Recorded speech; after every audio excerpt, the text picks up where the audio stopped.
Hi, everybody. Today I'm joined by my new friend, Ricky Esterquest. Hi, Ricky. How are you? I'm good. How are you? Good, thank you. And you and I met recently at a family picnic in Townsville, and your organization is called Towards Better. We're going to talk a little bit about that today. But often when I meet people who are not from Townsville, I think, how did they find their way here? So I know that you're a Chicago baseball enthusiast. So tell us how you found your way to Townsville. Yeah. Thank you. Yeah, I am from Chicago in the United States. Lived there my whole life until now.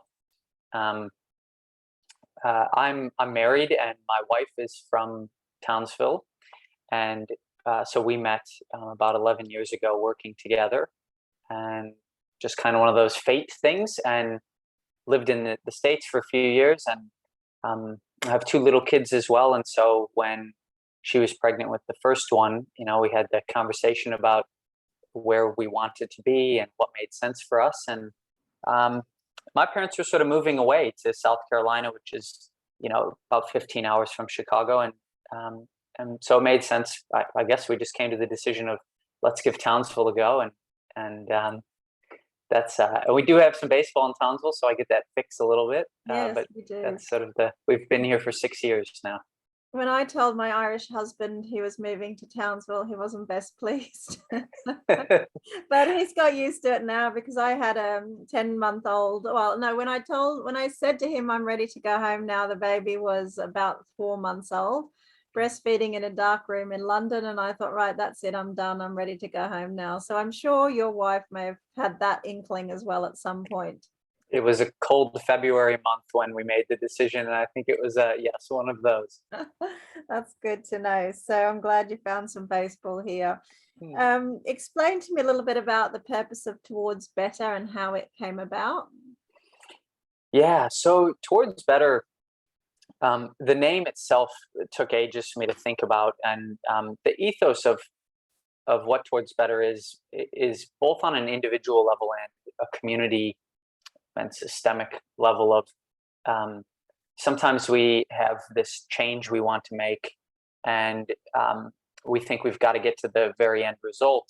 But Towards Better was sort of the mantra that we can do some little things that might move us closer to that, and it's always a continuum. And our Towards Better is a community development organization, so we really exist to bring out the best in people and communities. And the way that we do that is through the inclusion, particularly of people with disabilities. Because as you know, inclusions can be in many facets with many various groups of people. Um, and Towards Better came about when I moved here, essentially. It was Melbourne Cup Day in 2015. I stopped in to hand my resume into this small little organization called Inclusion Works that doesn't exist anymore in Townsville, but I worked there for a few years, and they had a very similar um, community development focus, very involved in the lives of people with disabilities and people from, I guess, a range of backgrounds. And since their closing, I sort of had noticed there was that community development work of really bringing out what people can already do themselves and communities can already do was not as fruitful as it could be. So I thought, well, I felt called. It's something I had a passion for, and I felt called to do that. And yeah, what a better time than just in beginning of March 2020 to do that.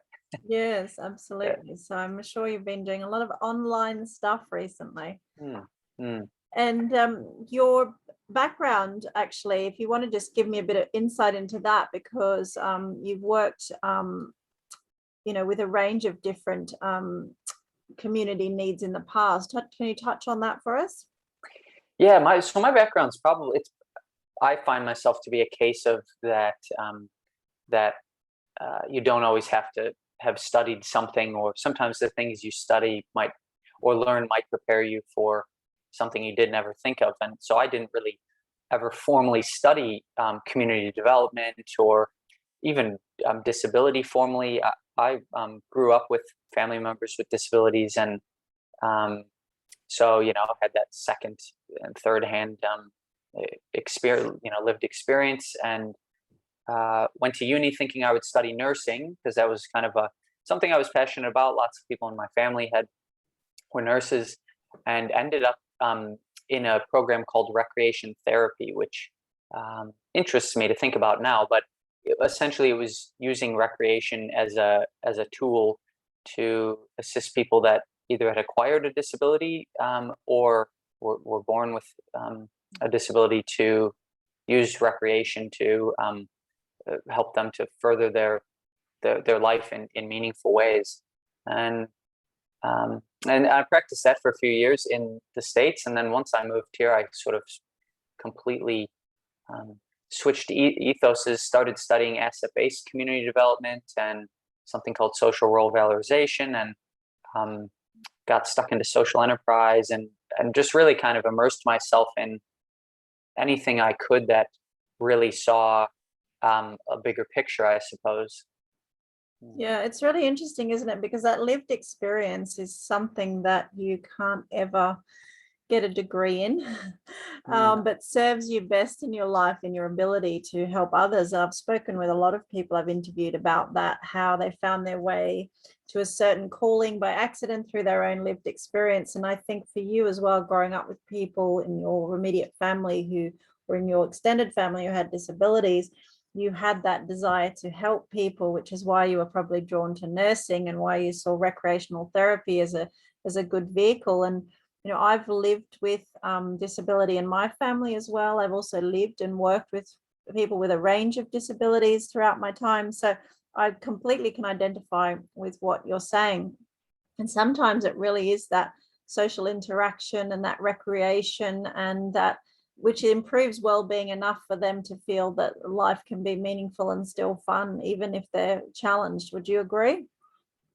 Yeah, I think spot on in terms of the range of ways that we fill our cup, so to speak, and add purpose to our lives. Our leisure lifestyle and the roles we hold in terms of work and everything else. Really, yeah, that's what drives people forward and has that circularity of confidence and competence within ourselves, and It's connects us to other interesting people. because I think often we don't see them. We think of the elitism of disabled sport. We're lucky in Australia. We've got, world's best wheelchair tennis player who's become a hero for us in the last year or so. But, recreational activities for people with disabilities is so much broader than that and touches so many different areas. And I find as well, and I'm sure you've thought about this, that when we classify people too much, it's quite limiting to the individual, because we're all individuals at the end of the day, right? So how do you think that our classifications limit us or limit society in the way in which we treat people with different needs? Well, I personally believe, and this is just through my experiences and personal studies I've done, and that devaluation, like the separating ourselves from other people, exists in every culture, Australia included. It will likely never go away because it's such a big thing. It's such an innate human almost reaction of sorts. So there's always the figuring out who someone is, and I think that there's also the wanting to socially distance ourselves from other people, kind of that us and them, and where people fit on a hierarchy or continuum. A lot of it's based on our past experiences, highly unconscious. Sometimes we're not even aware of the beliefs and mindsets we have, and therefore how they lead to our actions. And I think that is what is most limiting about it, is that sometimes we might not even be aware of it. So, and then it clashes with our values. We think most humans believe that they're inherently good people, and that's probably true, but it's hard to discover that maybe you're not fair or have high beliefs about, maybe you're not fair to everyone. Those And unconscious biases that we all tend to have, right?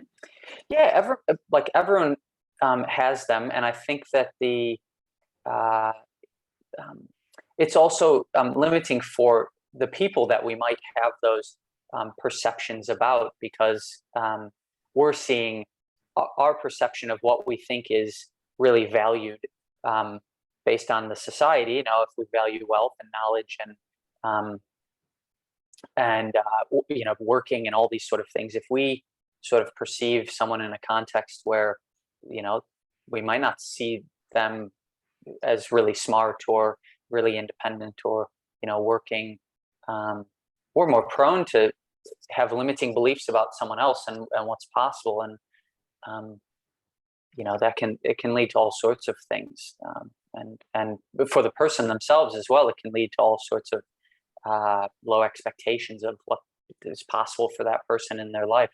Yes.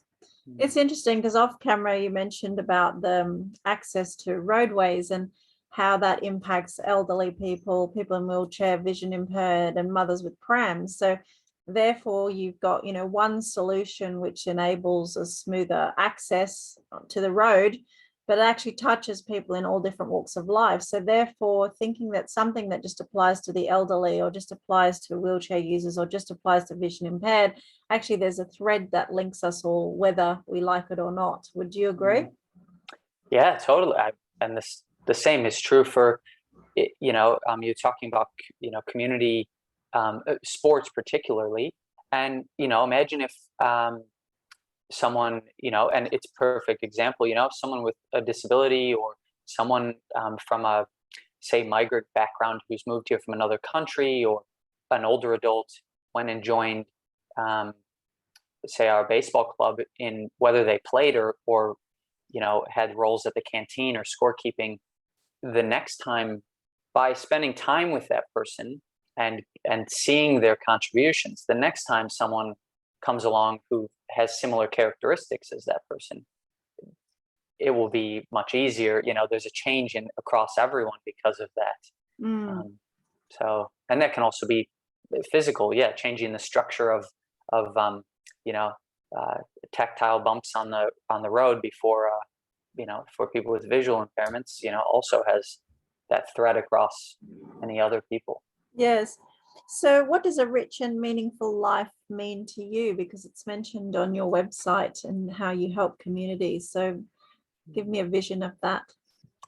Yeah. Well, I suppose a rich and meaningful life, I probably couldn't classify it in, it's these three things. And of course, everyone has a different desire of what specifically a good life looks like to them, in terms of the specific things, like what family they want around, the type of intimate relationship they'd like to have, the type of work they want to do in career. I think for me, a rich and meaningful life is those things on a higher level. So, to have a home of your own, to be treated as an individual and respected in that right, freedom and autonomy, to have meaningful work, to, have people who know you and who and those friendships. Money and, poverty is such a vast issue that, to have money and that financial security there, these are the sort of things that, and in social role valorization, they kind of looked at something called the good things of life, and have mapped out about 17 different things, some of which I just named, that across many cultures are quite valued and which people, aspire to. So I think that is really what it is. It's that people might have more nitty gritty of, exactly the amount of, relationships they want to have, or, how much time they want to spend in certain things. Some people just have this innate drive for more leisure time, whereas other people prefer a bigger work role, or, some people have much more emphasis on family, and that varies a little bit in culture to culture. But I think all of those things, humans generally desire a lot of the same things that make up meaning for us. But really, at its core, if I had to name, one thing in maybe one word, I would say unpaid relationships as probably the core of all of that. If you took away work and all sorts of other things, people who aren't paid to relate to us is really what we all desire in some form or another. That's interesting. That's a very interesting point, actually. We could discuss that for many hours. Yeah. How do you help people to honor and nourish their unique gifts and talents? Hmm. Well, I think a lot of what I do if I'm working with one person at a time is figuring out what those are. Like many people haven't necessarily had the opportunity to experience. We learn about what we're good at through our experiences generally, and through other people edifying this through various means of awards or verbal praise, or us moving into a group of people who are particularly good at something. And some people haven't had those experiences, so they have no kind of mirror of what am I actually good at, and if I haven't had work that has paid me to say you're good at something, what are the things I'm good at that I'm good at because of me and not necessarily because of work I've had or a certificate I've gained.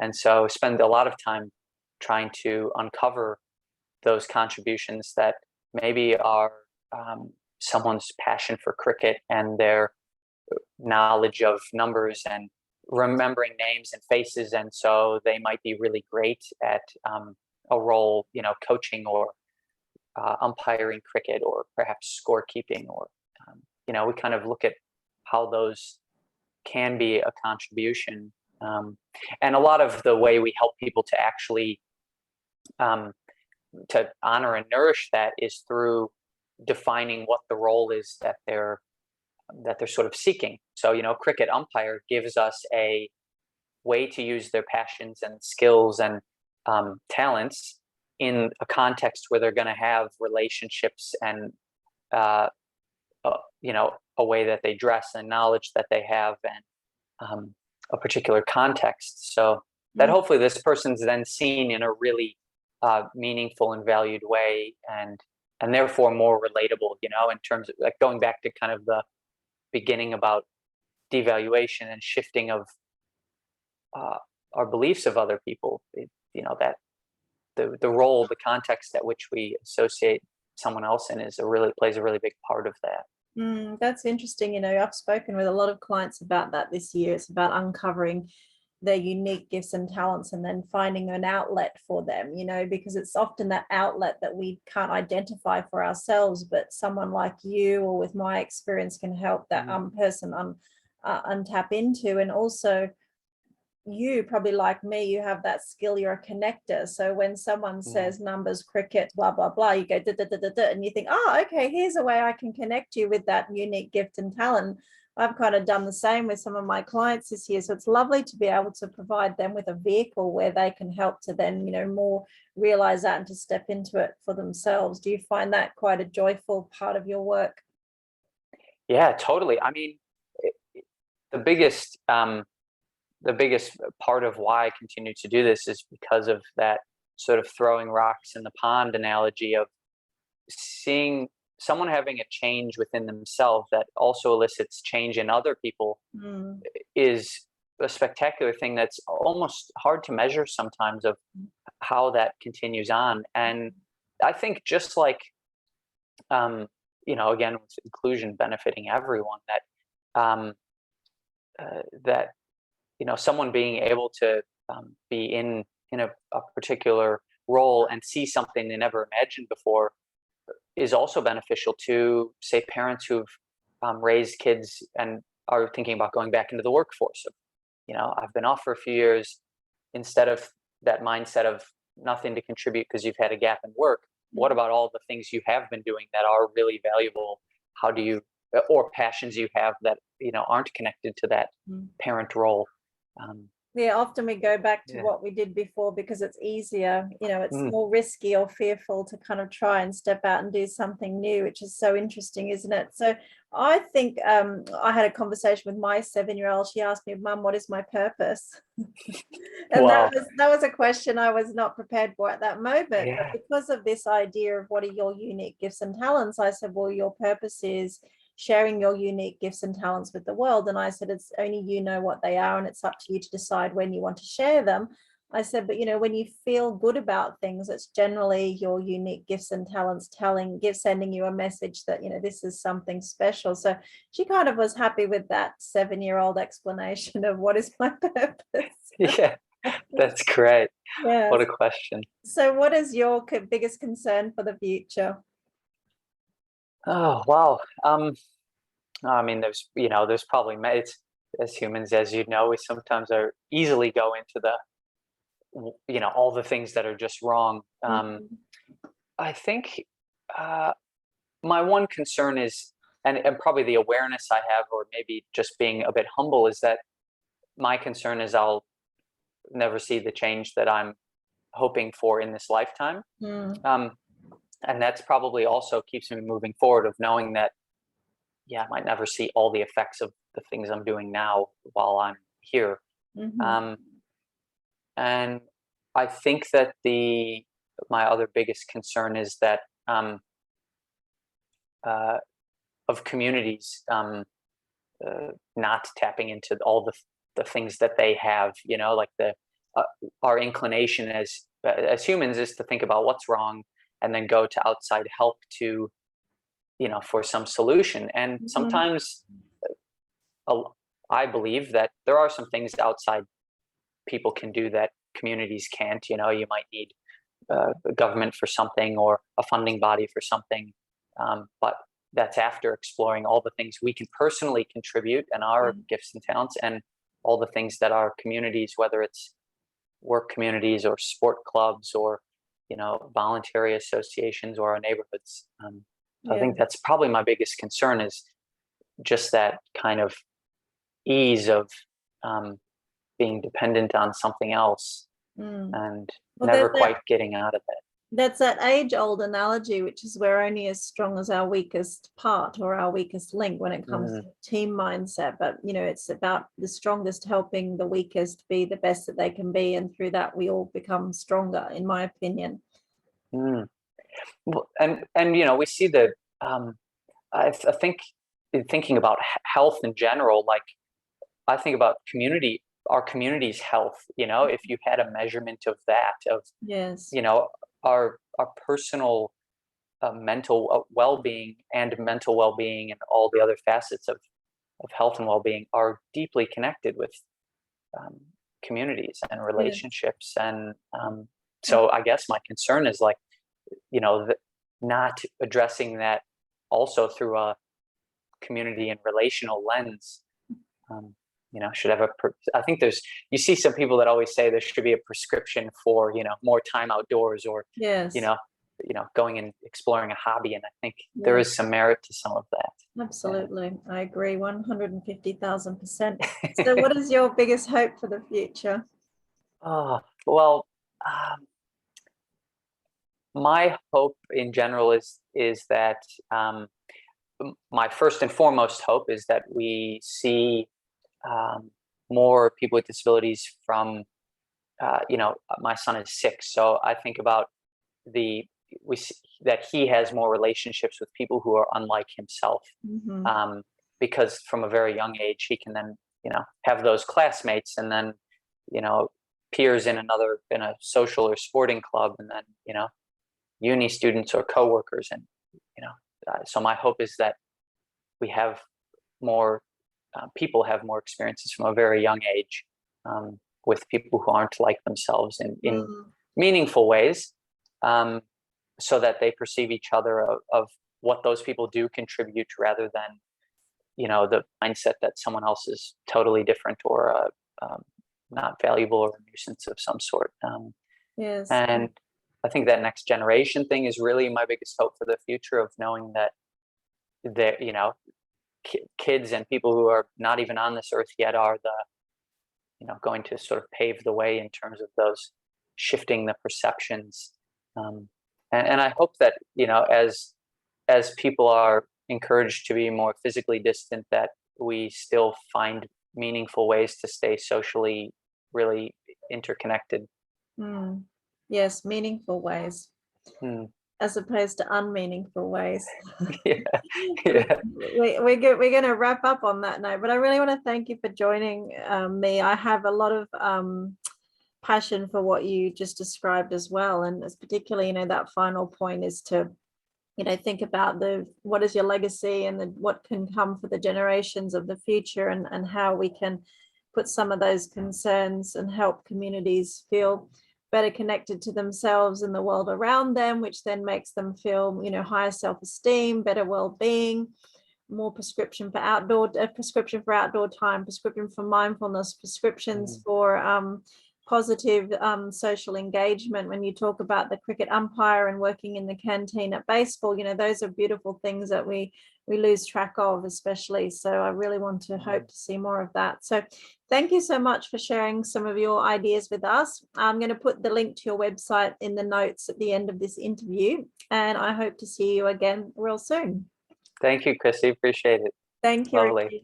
Take care.